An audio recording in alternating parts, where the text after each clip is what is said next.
I thought it's better for me to come and stand here so my voice can go to all and be more audible. Comrade Minister of Presidential Affairs, Dr. Barnawa Marial, Comrade Minister Angelina Teng, the Minister of Defense, my dear friend, Comrade Minister of Information, all the distinguished guests, the high table here, our experts, I greet you all. I'm happy that the hall is very full, and we have seen the potential leaders of South Sudan, the young people who are making their points today. This is very important to me, and I congratulate the organizing committee, Comrade Koch and his team.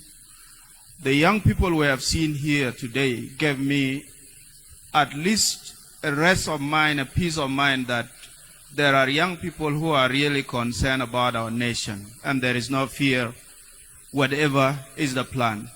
And I congratulate all of you, dear comrades.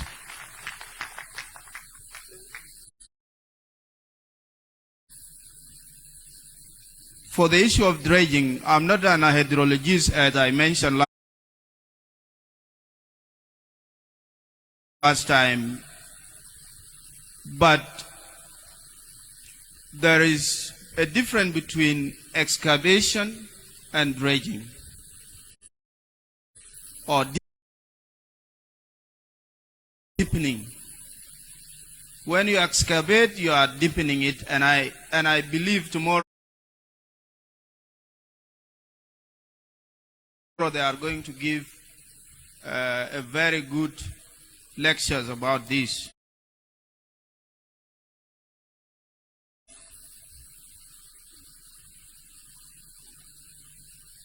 As we heard from the previous speakers that Jonglei Canal was a colonial plan.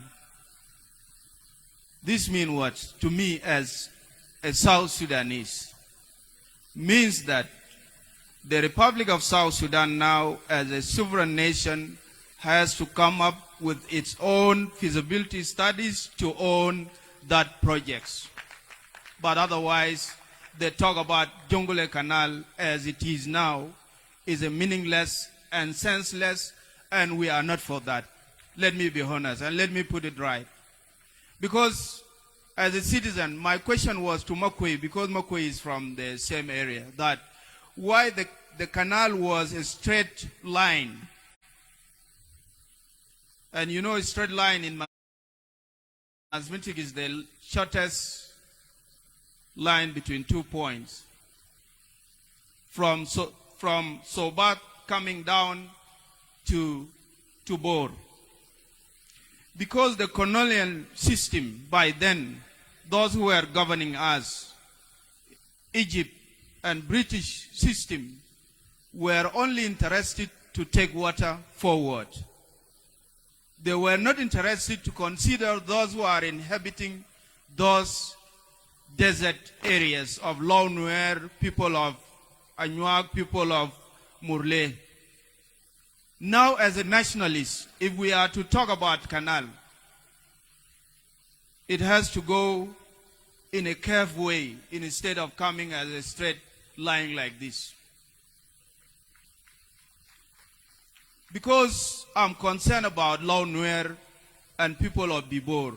One of the issues that is bringing now a conflict between the pastoralists, I mean the cattle keepers, is the issue of water and grassing for the cattle. If we take the canal, a new one, not the Jonglei Canal, to go to engulf Law, to come far east to K-DEenk, then we go to Bibor, and now we can come to Bor. You will be able to irrigate and give water to this very vast territory of land.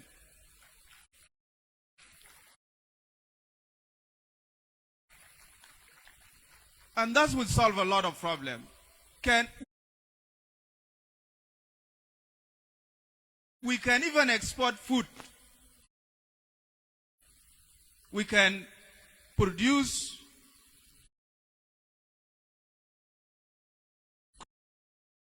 crops, irrigation system. Now in Israel,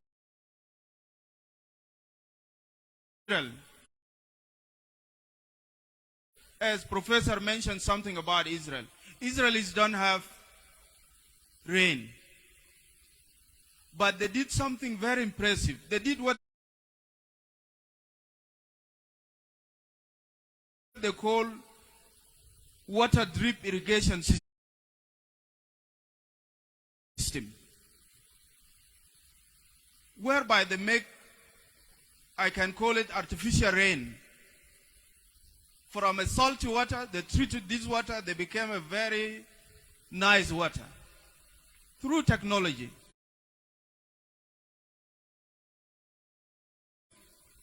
You as South Sudanese, you are blessed with 8 to 9 month rainy season.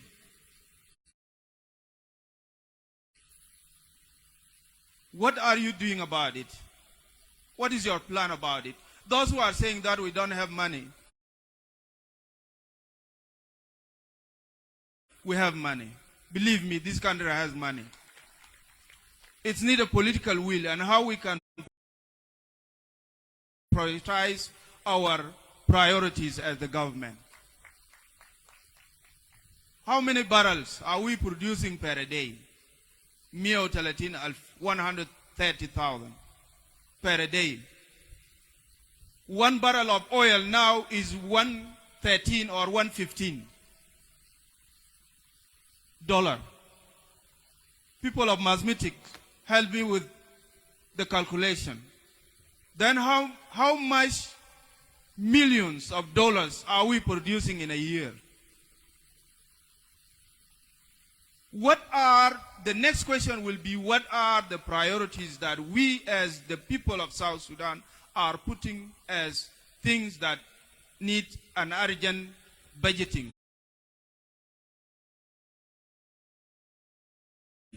to be solved? One of them is the issue of adaptation and how we can help seriously the people who are under flood. And how we can, if we create another canal, we will be even taking this water to move around and will be reducing the flooding. I want to tell you, as people of South Sudan, as the young people, before I leave this podium, I have a special recognition to His Excellency the President of the Republic for the bold decision that he made yesterday. From there now, the ball is in your ground. It is you now to decide and give your recommendation to the Secretariat. And I believe His Excellency the President will direct the government that this is the path.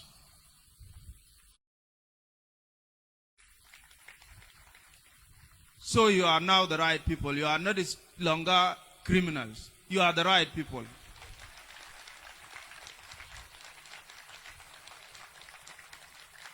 Because it is your country. You are a sovereign people. Nobody can bring a plan to you and impose it on you. It is you to bring your plan and impose it on others. That is the point. So, before leaving the podium, I'm happy that Prof. Taj is here. And when this issue of dredging came up, I heard his voice record. And I was very keen. I listened to that voice record several times. And it raised a concern that you are really a very patriotic person who loves this country. And on behalf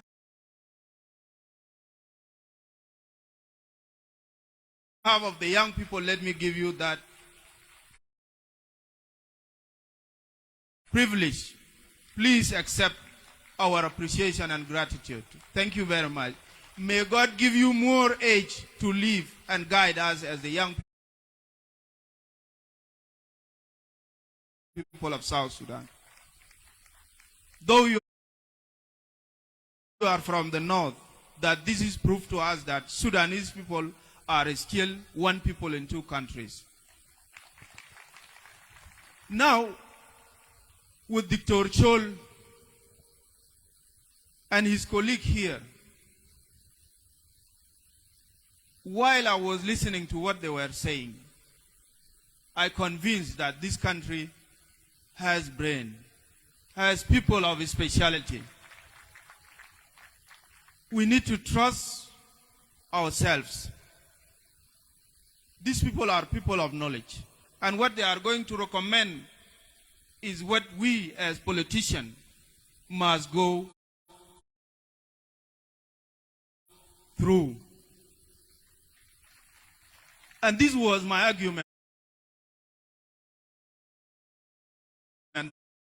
that political decision has to come after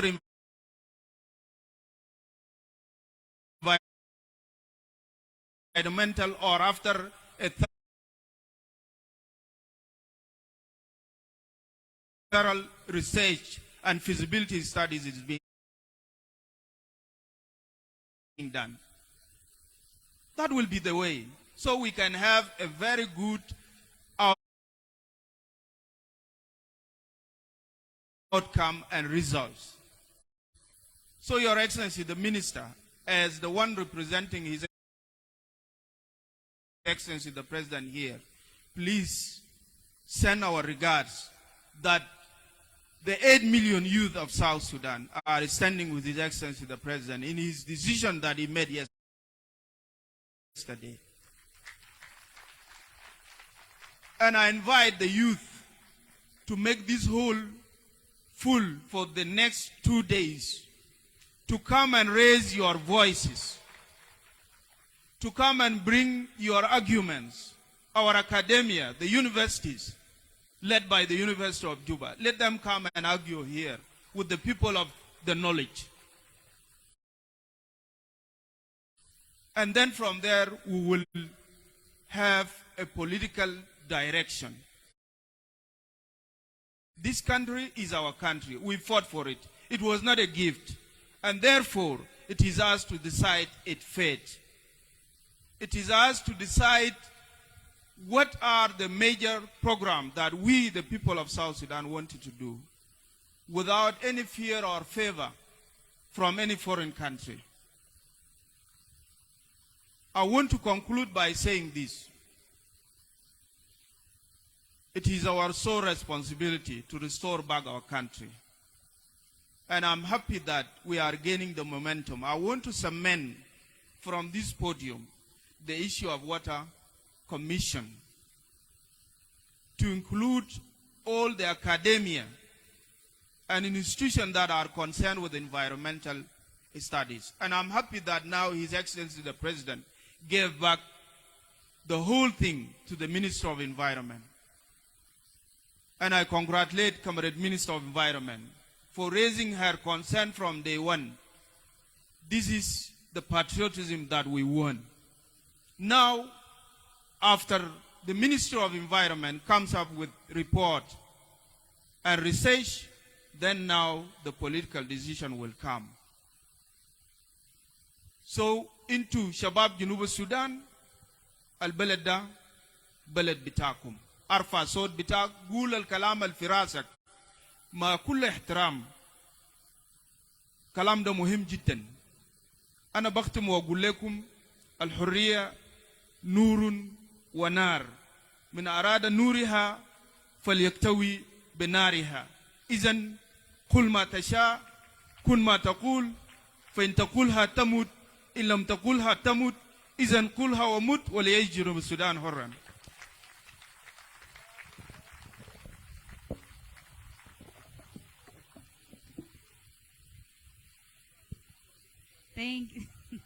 Thank you, Honorable Minister. for youth and sports. Such powerful words.